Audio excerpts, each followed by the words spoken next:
नमस्कार दोस्तों। उधर पहलगाम में दरिंदे आतंकवादियों ने 28 लोगों की हत्या की और इधर देश में भाजपा हिंदू मुसलमान वाले नफरती पोस्ट करने लगी। जो काम आतंकी आधा अधूरा करके गए थे उसे इस देश का गोदी मीडिया अंजाम तक पहुंचाने लगा। दोस्तों, ये समझने की जरूरत है कि आतंकियों ने धर्म पूछकर मारा ही इसीलिए क्योंकि उनको 28 लोगों की जान ही नहीं लेनी थी, बल्कि 150 करोड़ लोगों के बीच नफरत की खाई भी खोदनी थी। आधा काम पाकिस्तान से आए दरिंदों ने कर दिया और बाकी का आधा काम गोदी मीडिया और भाजपा कर रही है। आप सोचिए, बतौर गोदी मीडिया आतंकी हत्या करते समय कुछ लोगों को कहकर गए कि तुमको नहीं मार रहे हैं, जाकर मोदी को बता देना। इसमें किसका फायदा है? गोदी मीडिया का, आतंकवादियों का या किसी और का? असली खेल ही धर्म देखकर मारा इसे प्रचारित करने में है। अरे गिद्ध भी शरीर को लाश बनने के बाद गोश्त के ऊपर मंडराना शुरू करते हैं, लेकिन भाजपा ने हमला होते ही हिंदू और मुसलमान का एजेंडा सेट करना शुरू कर दिया। अपने मरे हुए पति के बगल में बैठकर विलाप करती पत्नी का कार्टून पोस्टर पर अपनी राजनीति के लिए दरिंदे भी इस्तेमाल नहीं करते। कितनी ही पत्नियों की मांग का सुहाग चला गया, कितने ही बच्चे यतीम हो गए, लेकिन भाजपा को सिर्फ अपना राजनीतिक फायदा दिखाई दे रहा है। जो सवाल पूछने की हिम्मत गोदी मीडिया की नहीं है। आतंकियों के हाथों मारे गए मेरे भाइयों के लिए मैं अमित शाह और मोदी से सवाल करती हूं। आतंकी कश्मीर के भीतर घुसे कैसे? क्या नोटबंदी से आतंकवादियों को कोई फर्क नहीं पड़ा? आतंकियों के पास बंदूकें कहां से आई? जब 370 हटा करके कश्मीर में शांति कायम कर दी गई थी, जब भारत के दूसरे हिस्सों के लोग कश्मीर में जमीनें खरीदने वाले थे, जब मोदी लाख करके टहल रहे थे, जब अमित शाह कश्मीर पर संसद में अपने गाल बजा रहे थे, तो फिर कैसे इतना बड़ा आतंकी हमला हुआ? कैसे हुआ? टीआरएस के आतंकियों ने हमला करने की जिम्मेदारी ले ली, लेकिन सरकार में वो कौन जिम्मेदार है जो हमला रोकने में नाकाम रहे?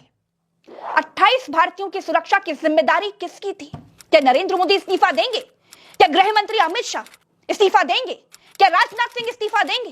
कोई शर्म नहीं है इन लोगों में। सब कुर्सी के गुलाम हैं, कुर्सी के लालची हैं। इनकी पार्टी हमले के पीछे छिपकर हिंदू मुसलमान करने चली है। बता रही है कि देखा, जाति पूछकर नहीं मारा, धर्म पूछकर मारा। अब एक सवाल और पूछूंगी और उसका सही उत्तर अपने मन को दीजिएगा। आतंकियों ने धर्म पूछकर 28 लोगों को मार दिया। जिन लोगों ने कलमा नहीं पढ़ा उनको मार दिया।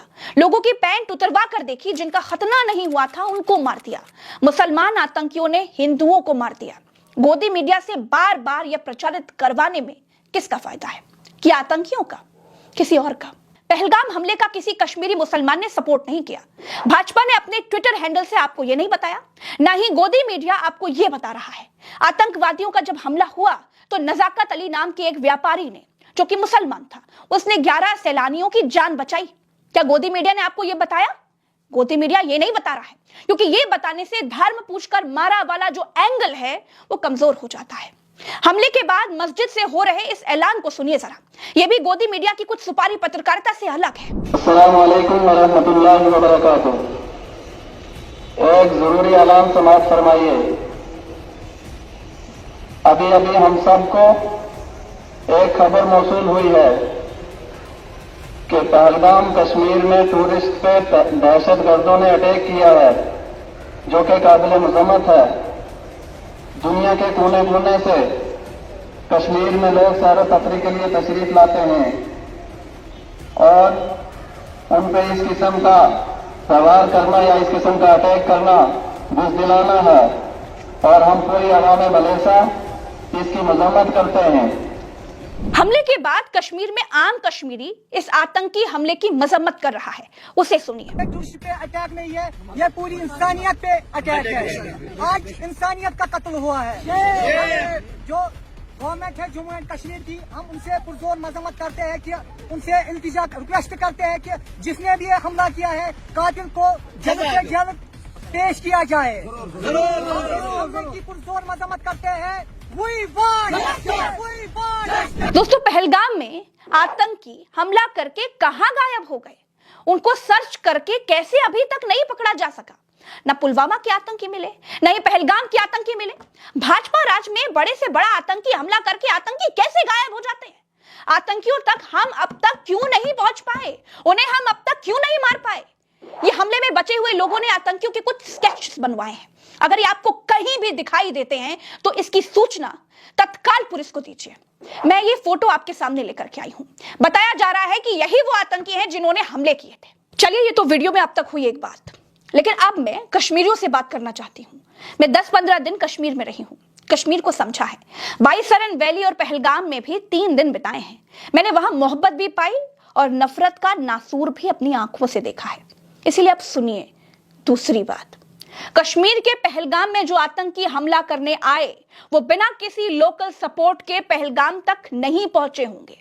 कश्मीर में आम लोगों का कुछ हिस्सा आतंकियों को अपना हीरो मानता है। आतंकियों को यह भरोसा होता है कि वो कश्मीरी लोगों के बीच बंदूक लेकर आराम से घूम सकते हैं। 28 लोगों की मौत की जितनी जिम्मेदार भाजपा सरकार है, उतनी ही जिम्मेदार कश्मीर के वो कुछ लोग भी हैं। कश्मीर के लोगों की रोजी रोटी सिर्फ कहवा बेचकर, डल झील में नाव चलाकर या केसर बेचकर या सेब बेचकर के ही नहीं चलती है। कश्मीर पर्यटकों की आमद से चलती है। याद रखिए, स्वर्ग कितना भी सुंदर हो, अगर उसकी सुंदरता देखने वाले, उसका बखान करने वाले नहीं होंगे तो वो सुंदरता किसी काम की नहीं होगी। इसलिए आतंकियों को हीरो बनाने का समय अब खत्म हो गया है। आम कश्मीरी जिस तरह से पहलगाम हमले के बाद कैंडल मार्च निकाल रहा है, वो दिखाता है कि आम कश्मीरी आखिर क्या चाहता है। आतंकियों को हीरो बनाना अब पूरी तरह से बंद करना होगा। 60% मामलों में दहशतगर्द कश्मीर के ही रहने वाले लोग निकले हैं, जो आतंकी ट्रेनिंग कैंपों में ट्रेनिंग लेते हैं। अगर किसी कश्मीरी परिवार का बच्चा आतंकी कैंपों में ट्रेनिंग ले रहा है, या ये बात उसके परिवार को अगर मालूम है कि उसका बेटा या पति या भाई या कोई और गलत राह पर है, तो पुलिस को तुरंत बताइए। दोस्तों, पिछले बुधवार से यह अंदेशा होने लगा था कि कुछ बहुत बड़ा होने वाला है।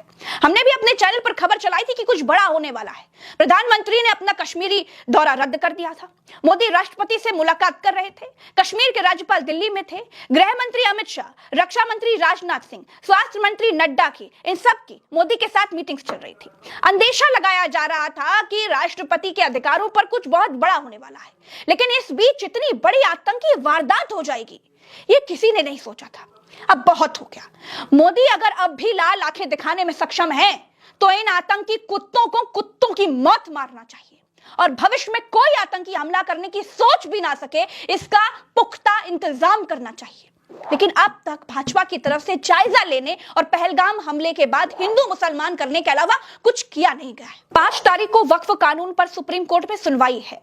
क्या इस हमले में धर्म पूछकर गोली मारने वाली बातों का वक्फ के फैसले पर कोई प्रभाव पड़ेगा? सवाल यह भी है। आज गोदी मीडिया बहुत सारे लोगों से सवाल पूछवा रही है कि हर आतंकी मुसलमान ही क्यों होता है? आतंकवाद का एक ही धर्म होता है। तो मैं इसका जवाब भी देना चाहूंगी। हर आतंकी मुसलमान इसलिए होता है क्योंकि आतंक की खेती करने वाला देश ही मुस्लिम देश है। जिस कश्मीर को पाकिस्तान हमसे अलग करना चाहता है, उस कश्मीर में बहुसंख्यक मुस्लिम हैं। मुस्लिमों के बच्चों को बहकाकर हाथ में हथियार पकड़ाए जाते हैं। पाकिस्तान कायर है, डरपोक है, बुज़दिल है। अगर हिम्मत है कश्मीर को भारत से छीनने की, तो आमने सामने की लड़ाई लड़े, लेकिन वो नपुंसकों की तरह मुस्लिम नौजवानों के पीछे छिपता है।